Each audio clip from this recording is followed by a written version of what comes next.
Suzanne is in Columbus, Ohio. Hey, Suzanne, how are you? Hi, I'm good. Thank you so much for taking my call. Sure. What's up? Well, I'm a new listener, and I just finished the Total Money Makeover today, and yesterday we completed baby step 1.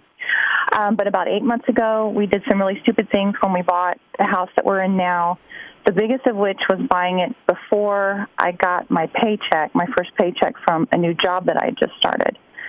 And when we got the paycheck, we discovered that my pay was about 40% less than what we had figured it was going to be due to mandatory retirement that was taken out. Taxes were a lot higher, and our insurances were higher than we thought they were going to be.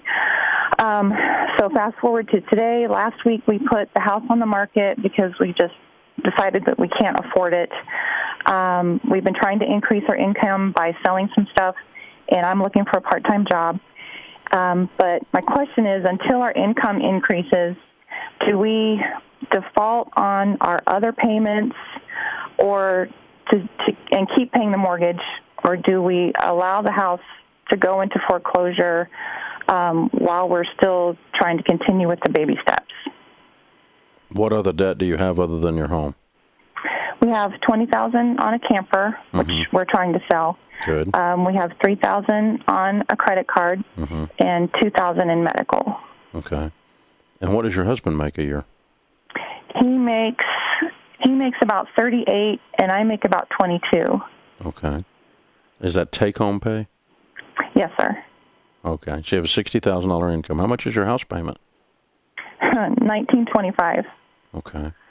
All right.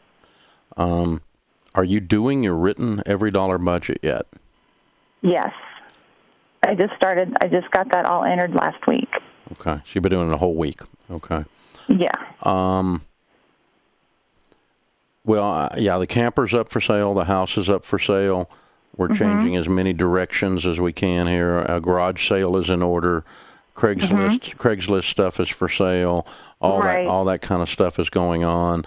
Both of you are looking for part-time jobs. That's that's a good thing to get this to balance. I think, though, how much is the payment on the camper? It's $220. Okay. I was making payments of $250 to try to pay it down faster, but then, we stopped doing that to start doing the baby steps. Yeah. I think you can make all these payments. You're going to have no life, but I think you can make these payments. Okay, let's prioritize, though, to help you with that. Okay. But, I mean, you got $2,300 and you got $5,000 take-home pay on those two payments is $2,300. And that leaves you $1,700 to buy food and lights. So, you ought to be making this. I don't think you're in default. But we have 4 kids. Yeah, but we're not going to be paying for piano lessons and our house goes into foreclosure, okay? So, if you're choosing between house foreclosure and that, the kids get to, everyone's limiting lifestyle right now because we're in a crisis mode. Now, I'm not saying don't feed them, but short of that, you can make this. You're just going to have to tighten down. So, anyway, here's your priorities. The first thing you buy is food. Okay. Groceries, not eating out. You don't need to see the inside. No, we don't eat out. You don't need to see the inside of a restaurant unless you're working there. Then the second thing you do is you pay lights and water. Okay. The third thing you do is you pay your house payment. Okay. The fourth thing you do, you don't have any car payments. You keep gas. Correct. You keep gas in the car. So and we tithe also. Yeah, what I just did, and tithe. What I just did was the what we call the 4 walls, but it's old 7th grade civics lesson. The necessities of life are food, shelter, clothing, transportation, and utilities. Okay. We do those first. That keeps the 4 walls of your house standing. You have a place to live. It's heated. The kids are eating. Everybody's eating. We're driving the cars and going to work. And that's really, that's where we start, is getting these real basic necessities of life taken care of. You've got enough to cover all of that. That wasn't the camper and that wasn't the MasterCard or the credit card, okay? The last thing on the list is the camper. Okay. Well, actually, I pay the camper before I pay the credit card. But the last 2 things on the list are the camper and then the credit card, because the credit card can't do anything short term. except damage your credit. Short term, the camper could repo you if you just quit paying it all together. But you got it up for sale, so we're going to get rid of it. That's going to be helpful. So I think you're going to get through this. But what you've got to do is just prioritize from most important thing to least important thing. The least important thing I heard in this list so far is the credit card. Next to that's the camper. Mm-hmm. The most important thing is your family being taken care of. Food, shelter, clothing, transportation, and utilities. See, where would the medical bills come in on that? You didn't mention you had medical bills. Yeah, $2,000 in medical. Okay, then they would be down there by the credit card. Because there's nothing they can do. Secured debts come before unsecured debts, and both are at the bottom once we get past necessities. Okay. Because secured debts, they can take stuff. Unsecured debts, they just bother you.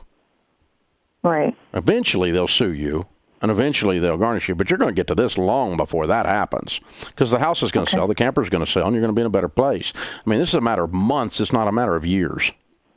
Okay. So you survive 3 months doing this, you're going to be, everything's going to turn. The house is going to sell, camper's going to sell.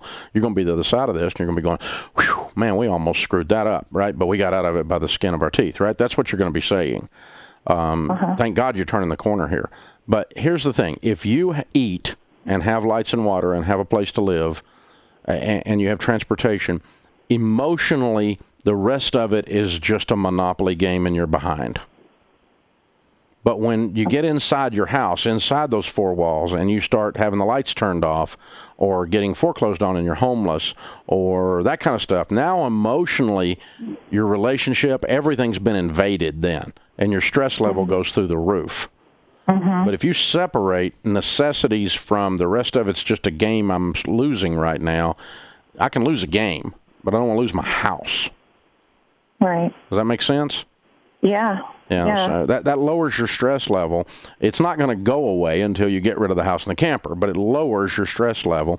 And if these collectors call, just say, you're too far down the list. I can't get to you right now. Mm-hmm. I'd like to, but I can't get to you. You're on the list, and the more you call, the further on the list you drop. Just have some fun with it, right? We're not setting out to destroy your credit. We're not setting out to not pay bills. That wasn't your plan. It's not my plan. But I'm going to take care of your family first, because that's the best way for your bills to actually get paid later.